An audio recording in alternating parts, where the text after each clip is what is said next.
ইলিশ মাছ তোমার এত কেন স্বাদ?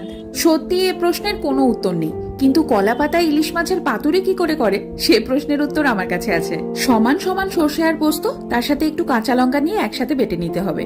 সাথে যোগ হবে দই, হলুদ, নুন, তেল। এবার সবকিছু ভালো করে মিশিয়ে নাও। কলা পাতাগুলো উনুনে একটু পুড়িয়ে নিলে বেশ নরম হয়, কিন্তু আগে থেকে নুন হলুদ মাখানো ইলিশ মাছকে এবার ওই মিশ্রণে ডুবিয়ে তুলে ফেলো কলা পাতায়, আর সাথে যোগ হবে একটা করে কাঁচা লঙ্কা। কলা পাতার চারপাশ সুতো দিয়ে পড়বে বাঁধা। কড়াইতে একটু তেলে ধিমে আছে ঢাকা দিয়ে উল্টে পাল্টে নিয়ে তৈরি হয়ে যাবে অসাধারণ কলা পাতায় ইলিশ মাছের পাতুরি।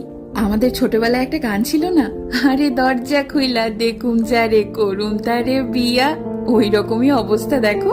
এই কলা পাতার দরজা জানলা খুলে যে ইলিশ সুন্দরী চোখের সামনে ধরা দিলেন, তাকে দেখবো না খাবো তা বুঝেই পাই না। এবার তোমায় প্রশ্ন করি, তুমিও কি ইলিশ ভালোবাসো?